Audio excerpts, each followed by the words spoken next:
Hello everyone, कैसे हैं बच्चों। आप सभी, आशा करता हूँ आप बहुत अच्छे होंगे और अपनी तैयारी बहुत अच्छे से कर पा रहे होंगे। तो आज बात करने वाला हूँ मैं आरआरबी ग्रुप डी वैकेंसी 2025 के बारे में। बहुत सारे बच्चों के मैसेज आ रहे थे, सर एक बार इसके बारे में कंप्लीट इन्फॉर्मेशन दीजिएगा। इस चीज़ पे ही बात करने वाला हूँ। यहाँ पे बहुत सारे बच्चे कह रहे हैं सर यहाँ पे वैकेंसी इंक्रीज़ हुई हैं या नहीं हुई हैं, उसके ऊपर भी बात करने वाला हूँ। और बहुत सारे बच्चों के मन में एक और भ्रांति है, यहाँ पे ये आईटीआई से है वैकेंसी या आप 10th पास भी से भर सकते हैं। तो इसमें जितने भी डाउट हैं आपके कंप्लीट करने वाला हूँ। यहाँ पे ये भी बताने वाला हूँ क्या सिलेक्शन प्रोसेस रहने वाला है, कितनी वैकेंसी कहाँ कहाँ है, वो सारी बातें इसमें करने वाला हूँ। तो वीडियो बहुत ही इन्फॉर्मेटिव होने वाली है, तो वीडियो में बिल्कुल अंत तक आपको बने रहना है यदि ये सारी इन्फॉर्मेशन आपको चाहिए, क्योंकि शुरू से लेकर अंत तक इन्फॉर्मेशन मैं आपको देता हूँ। और मेरी हर वीडियो में यही रहता है कि आपका एक भी डाउट यहाँ पे ना छूटे। तो चलिए शुरू करते हैं। तो यहाँ पे आरआरबी ग्रुप डी रिक्वायरमेंट 2025 के बारे में यहाँ पे बात की है। बहुत सारे बच्चों के मन में था कि सर ये वैकेंसी क्या इसमें कुछ इंक्रीज हो सकता है या नहीं हो सकता है, तो यहाँ पे बताएंगे। तो सबसे पहले आपको बता दूं, यहाँ पे मैं आपका आरआरबी ग्रुप डी 2025 यानी कि इंपॉर्टेंट डेट्स के बारे में बात कर लेते हैं बहुत सारे बच्चों को। तो इंपॉर्टेंट डेट्स क्या है बच्चों, यहाँ पे देखिए जनवरी 2025 आपका जो ये हुआ है यहाँ पे। और ऑनलाइन एप्लीकेशन की बात करता हूँ अगर मैं यहाँ पे, तो आपका 23 जनवरी से ऑनलाइन एप्लीकेशन आपके स्टार्ट हो जाएंगे। जो बच्चे इसके लिए फॉर्म भरने के लिए इच्छुक हैं तो आप 23 तारीख से फॉर्म अप्लाई कर सकते हैं। बात करते हैं लास्ट डेट ऑफ यहाँ पे आरआरबी ग्रुप डी ऑनलाइन जो फॉर्म है 2025 की, वो आपका 22 फरवरी है, यानी 22 फरवरी आप इसे कर सकते हैं। और यहाँ पे 11:59 यानी रात के 12 बजे तक आप इसे भर सकते हैं। बहुत सारे बच्चों को मैं यही बताऊंगा कि आप बिल्कुल समय से पहले ही अपना फॉर्म डालें, क्योंकि लास्ट टाइम पे आपकी साइट थोड़ी सी प्रॉब्लम कर सकती है। अगर प्रॉब्लम में आपकी साइट ने प्रॉब्लम कर दिया है तो आपका फॉर्म नहीं भरा जाएगा और आप फिर से यहाँ पे प्रॉब्लम में आ जाएंगे। अब यहाँ पे बात करते हैं, यहाँ पे एग्ज़ाम ओवरव्यू के बारे में बात करते हैं, क्योंकि बहुत सारे बच्चों को यहाँ भी प्रॉब्लम आती है कि सर एग्ज़ाम ओवरव्यू के बारे में बताइएगा। यहाँ पे देखिए नेम क्या है, रेलवे रिक्वायरमेंट बोर्ड की तरफ से ये जो वैकेंसी आती हैं। उसके बाद यहाँ पे जॉब रोल्स हैं, यहाँ पे अलग अलग आपकी कैटेगरी के यहाँ पे जॉब हैं। जिस भी कैटेगरी में आप भरना चाहते हैं यहाँ पे जॉब, तो वो यहाँ पे अलग अलग इन्होंने बताई हैं। हालांकि आपको पता होगा ये शॉर्ट नोटिस है, जैसे ही आपका लॉन्ग नोटिस आ जाएगा उसमें आपको पता चल पाएगी। यहाँ पे ये अगर एडवर्टाइज नंबर की बात करते हैं तो एडवर्टाइज नंबर आपका यहाँ पे हो गया। और जॉब लोकेशन के बारे में बहुत सारे बच्चे पूछते हैं, तो जॉब लोकेशन यहाँ पे अक्रॉस आपकी पूरा इंडिया है, कहीं भी आपकी लग सकती है। और टोटल वैकेंसी की बात करता हूँ तो यहाँ पे 32,438 वैकेंसी हैं। बहुत सारे बच्चों का यहाँ पे मानना था कि सर ये वैकेंसी बढ़कर क्या 50,000 हो गई हैं या हो जाएंगी। तो बच्चों यहाँ पे बात 50,000 की अगर मैं करता हूँ यहाँ पे, तो अभी कोई भी ऐसा ऑफिशियल यहाँ पे नहीं आया है जिसमें मैं आपको बता पाऊँ कि यहाँ पे 50,000 आपकी वैकेंसी हो जाएंगी।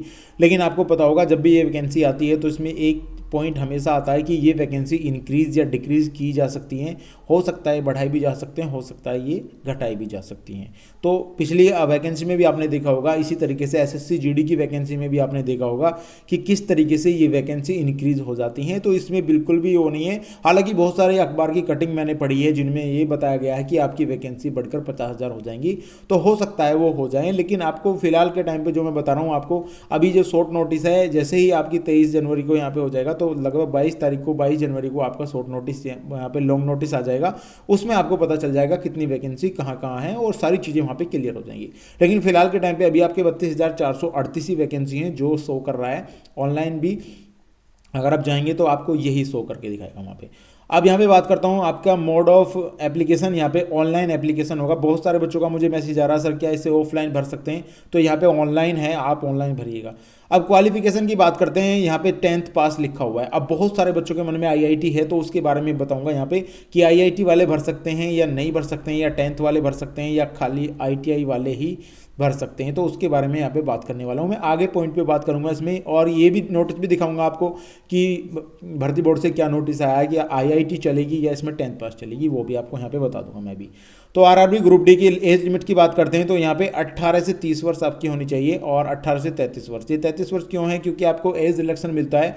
जैसे मान लिया अगर आप ओबीसी में आते हैं तो 3 साल की आपको यहाँ छूट मिल जाएगी, तो उस तरीके से यहाँ पे 33 साल तक आप इसको भर सकते हैं। हालांकि बहुत सारे बच्चों के मन में ये है कि सर कोविड की तरफ से यहाँ पे छूट मिली है, तो उसके बारे में भी यहाँ पे बात करेंगे। तो आपको ये चीज़ बिल्कुल एकदम शांति से देखनी है, क्योंकि बहुत सारे बच्चे कुछ वीडियो देखते हैं और फिर बाद में मुझे कमेंट करते हैं, तो ये बिल्कुल ना करिएगा आप। सैलरी के ऊपर बात करते हैं, क्योंकि बहुत सारे बच्चों का मन में सैलरी का होता है। तो सैलरी आपको बता दूं, यहाँ पे 18,000 पर मंथ यहाँ पे बताई गई है आपको, और यहाँ पे ये 18,000 ही नहीं और भी ज़्यादा बढ़ सकती है, क्योंकि जैसे ही पे स्केल बढ़ता है ऐसे ही आपकी सैलरी भी बढ़ जाती है। बात करते हैं ऑफिशियल वेबसाइट की, तो ऑफिशियल वेबसाइट यहाँ पर है और मैं इसको डिस्क्रिप्शन में भी लिंक दे दूंगा, वहाँ से डायरेक्ट ऑफिशियल वेबसाइट पे भी आप जा सकते हैं। यहाँ पे बात करता हूँ मैं आरआरबी ग्रुप डी वैकेंसी 2024-25 की। पोस्ट वाइज जो आपका डिस्ट्रीब्यूशन है वो अलग अलग है, यानी कि आपका ट्रैफिक यहाँ पे ये डिपार्टमेंट है, आपका सेक्शन यहाँ पे दिए गए हैं, आपका डिपार्टमेंट है। जैसे ट्रैफिक के लिए आपकी लगभग 5,058 वैकेंसी हैं, ये वैकेंसी का चार्ट है, आप देख सकते हैं। इलेक्ट्रिकल के लिए कितनी है, 1381 हैं यहाँ पे, और भी अलग अलग यहाँ पे अलग अलग दिए गए हैं। जो भी आपका यहाँ पे ट्रेड है वो आप उससे भर सकते हैं, समझ सकते हैं इसमें कितनी वैकेंसी है। अलग अलग वैकेंसी यहाँ पे टोटल बांटी गई है, और यहाँ पे देख लीजिए 32,438 वैकेंसी टोटल में लेकर आया हूँ। ये पूरा चार्ट मैंने दिया है, अगर आपको ये पूरा चार्ट चाहिए तो आप हमारे टेलीग्राम चैनल पर जुड़ जाइएगा, वहाँ पर ये पूरा चार्ट मैं आपको प्रोवाइड करा दूँगा। अब बात करते हैं यहाँ पे ग्रुप डी की 2024 में रेलवे जो आपका पीयू वाइज जो डिपार्टमेंट होते हैं, यानी कि डिस्ट्रीब्यूशन होते हैं, उसके बारे में भी यहाँ पे मैंने बात की है कि कितनी कितनी आपकी यहाँ पे बटी हुई हैं। तो यहाँ पे भी मैंने अलग अलग दिया है, ये भी आप मेरा जो एनईआर की तरफ से कितनी है तो यहाँ पे ये भी आप चेक कर सकते हैं, लेकिन आपको इसके लिए हमारे टेलीग्राम चैनल पे जाना पड़ेगा। यहाँ पे पूरे कंप्लीट इन्फॉर्मेशन मैंने दी है, आप वहाँ पे जाके चेक कर सकते हैं। अब यहाँ पे बात करते हैं आगे। यहाँ पे बहुत सारे बच्चों के मन में यह था, sir RRB group D application में आप फीस के बारे में बताइए कि 2025 में कितनी फीस रहने वाली है। तो आपको पता होगा, जैसे ही ऑलरेडी पहले भी यहाँ था कि यहाँ पे जनरल और ओबीसी के लिए यहाँ पे 500 रुपीज़ आपको देना ही पड़ेगा, और इसमें ये भी बताया गया है कि आपके यहाँ पे 400 रुपये जो है सैलरी रिफंडेड, यानी 400 रुपये रिफंड हो जाएंगे। और किस तरीके से रिफंड होगा, बैंक चार्ज यहाँ पे जो भी है आपका, ये फर्स्ट आपका जो सीबीटी होगा उस सीबीटी के बाद आपको 400 रुपये रिफंड कर दिए जाएंगे, यानी 100 रुपये फीस मान सकते हैं। लेकिन बहुत सारे बच्चे इससे डर जाते हैं, क्योंकि शुरुआत में 500 रुपये आपको देने पड़ते हैं। अगर 500 रुपये आपको देने पड़ रहे हैं तो यहाँ पे थोड़ी सी प्रॉब्लम है बहुत सारे बच्चों के लिए, लेकिन आप अपना अकाउंट लगाइएगा। यहाँ पे जैसे ही आप सीबीटी 1 देंगे तो आपके 400 रुपये रिफंड हो जाएंगे। उसी तरीके से यहाँ पे ये भी चीज़ें बताइए, मैं SC ST और PWD वोमेंस के लिए यहाँ पे 250 रुपये की फीस रखी गई है। तो यहाँ पे 250 रुपये में इन्होंने बताया कि यहाँ पे ये दिस फीस ये भी आपका रिफंड हो जाएगा फर्स्ट सीबीटी के बाद। अगर आप इसको अच्छे तरीके से करते हैं तो आपकी ये रिफंड हो जाएगी। अब बहुत सारे बच्चों के मन में एक और डाउट है यहाँ पे कि सर एज लिमिट के बारे में जरूर बताइएगा, क्योंकि बहुत सारे बच्चों को एज लिमिट के बारे में बताना है। तो RRB group D age limit क्या रहने वाली है, एज सन एज यहाँ पे 1/7/2025 से मांगी है, यानी 1 जुलाई से आपकी एज मांगी गई है। तो यहाँ पे 18 वर्ष से 33 वर्ष होनी चाहिए। बहुत सारे बच्चे यहाँ पे बाहर हो गए हैं, क्योंकि जो न्यू बच्चे थे वो जिनका जुलाई में नहीं हो पा रहा था 18 साल, तो वहाँ पे इन्होंने मांगी है। तो यहाँ से हो सकता है, हालांकि ये शॉर्ट नोटिस है, हो सकता है जो नोटिस अब आएगा उसमें आपको यहाँ पे राहत मिल जाए, लेकिन फिलहाल के टाइम पे 1/7/2024 से आपकी एज काउंट की जाएगी बच्चों। अब बात कर लेता हूँ यहाँ पे, ये आपका जो क्वालिफिकेशन के बारे में है, ये 10th पास और यहाँ पे IIT। तो यहाँ पे लिखा है, देखिए कैंडिडेट विद 10th पास और IIT, यानी ITI। यहाँ पे क्या होगा कि 10th पास आपके लिए होनी चाहिए, और अगर आपने ITI कर रखी है, और का मतलब ये है यदि आपने ITI भी कर रखी है तो आप ITI से भर सकते हैं और 10th पास से भर सकते हैं। इसका मतलब ये नहीं है, जो बच्चे समझ रहे हैं कि यहाँ पे ITI वाले ही भर रहे हैं फॉर्म, 10th वाले नहीं भर पाएंगे। तो यहाँ पे 10th वाले भी भर सकते हैं और ITI वाले भी भर सकते हैं। यहाँ पे क्लियर इन्होंने बताया है, ऐसा नहीं है कि इसमें आपको ITI होनी आवश्यक है। तो यहाँ पे आपके लिए ये बहुत ही अच्छी खबर है, क्योंकि पहले जो वैकेंसी आई थी उसमें थोड़ा हंगामा हो गया था, तो इसलिए इन्होंने IIT जो आपका ITI है और यहाँ पे 10th पास दोनों यहाँ पे कर लिए। और अगर नहीं समझ में आता तो आपको ये नोटिस है, देखिए ये न्यू दिल्ली की तरफ से यहाँ पे बताया गया था, नोटिस में बताया गया है कि आपको ये बिल्कुल भी नहीं करना है। आप ITI या 10th क्लास आपकी पास है, क्वालिफाई है, तो आप भर सकते हैं। अब बात करता हूँ यहाँ पे मेडिकल स्टैंडर्ड्स की, बहुत सारे बच्चे पूछेंगे। तो यहाँ पे ये देखिए आपकी आइज़ के बारे में बताया, डिस्टेंस विजन जो है 6/9 और 6/9 की आपकी होनी चाहिए, इसके बारे में थोड़ा बताया। यहाँ पे ये डिटेल पूरी मैंने दी है, इसको भी आप पढ़ सकते हैं। यदि आपको इसकी PDF चाहिए तो आप हमारे टेलीग्राम चैनल को ज्वाइन कर लीजिएगा, वहाँ पर जरूर आपको ये PDF मिलेगी और आप इसे बहुत अच्छे से कर पाएंगे। हालाँकि ये चीज़ें बहुत ही अलग हैं। बहुत सारे बच्चे मुझे बाद में कमेंट करते हैं, सर एक बार मेडिकल के बारे में बताइएगा, क्योंकि उनको मेडिकल में प्रॉब्लम होती है, तो वो कहते हैं सर मुझे तैयारी करनी चाहिए या नहीं करनी चाहिए। तो ये मैंने आपके लिए दिया है, जिससे आप समझ सकते हैं, इसको पढ़ के आप समझ सकते हैं कि किस तरीके से हमको यहाँ पे बेनिफिट मिलने वाला है। आगे चलते हैं बच्चों, यहाँ पे एक बात और यहाँ पे शेयर करता हूँ मैं आपके लिए। देखिए RRB group D requirement 2025 selection process क्या रहने वाला है, बहुत सारे बच्चों का कमेंट आता है। तो सिलेक्शन प्रोसेस में देखिए यहाँ पे पहले नंबर पे आपका कंप्यूटर बेस्ड टेस्ट होगा, यानी CBT 1 अगर आप क्वालिफाई करेंगे। उसके बाद सेकंड नंबर पे आपको फिजिकल एफिशिएंसी टेस्ट होगा, यानी फिजिकल होगा। उसके बाद थर्ड नंबर पे आपके मेडिकल और डॉक्यूमेंट वेरिफिकेशन दोनों साथ में होते हैं। तो यानी 3 प्रोसेस में आपका ये कंप्लीट हो जाता है। तो यहाँ पे बहुत सारे बच्चों को ये भी नहीं पता होता है, तो ये बाद में पूछते हैं। तो मैंने आपको पहले ही आज यहाँ पे कंप्लीटली बता दिया है। अब बात करते हैं यहाँ पे ग्रुप डी जो लेवल 1 का एग्जाम होता है, ये आपका CBT 1 होता है। पैटर्न के बारे में बात कर लेते हैं यहाँ पे। देखिए यहाँ पे अगर पैटर्न CBT एग्जाम का पैटर्न के बारे में बात करता हूँ, तो यहाँ पे जनरल साइंस आपकी होनी चाहिए। इसमें क्या होगा, आपको 25 क्वेश्चन आपको देखने को मिलेंगे और 25 ही मार्क्स होंगे, यानी एक क्वेश्चन 1 नंबर का होगा। यानी आपके 25 क्वेश्चन आएंगे, 25 ही आपको मार्क्स यहाँ पे दिए जाएंगे।